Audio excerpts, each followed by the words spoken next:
যে রাসূল সাল্লাল্লাহু আলাইহি সাল্লাম বলছেন যে ইন্নাল মুসলিমা ইউসাল্লি, যখন কোন মুসলিম সালাত আদায় করে, সালাতে দাঁড়িয়ে যায়, যখন কোন মুসলিম সালাতে দাঁড়িয়ে যায় তখন খাতায়াহু মারফুআতুন আলা রাসিহি, তখন তার পাপগুলো, সমস্ত পাপগুলো তখন মাথার উপরে থাকে। কার উপরে? মাথার উপরে। আল্লাহ রাসূল বলছেন যখন মানে ইন্নাল মুসলিমা ইউসাল্লি, যখন কোন মুসলিম ব্যক্তি সালাতে দাঁড়িয়ে যায় তখন খাতায়াহু মারফুআতুন আলা রাসিহি, তখন তার সমস্ত পাপগুলো মাথার উপরে থাকে। আল্লাহ রাসূল বলছেন যে কুল্লামা সাজাদা, যখনই সে সিজদা করে তাহাত্তাত আনহু, তার পাপগুলো ঝরতে থাকে। সুবহানাল্লাহ।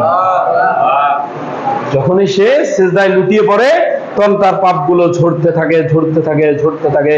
আল্লাহ রাসূল বলেন ফায়াফরুগু মিনহু, যখন সে সালাত শেষ করে ফেলে, সালাত থেকে যখন সে অবসর নেয় তখন তাহাত্তাত খাতায়াহু, তার সমস্ত পাপগুলো ঝরে যায়।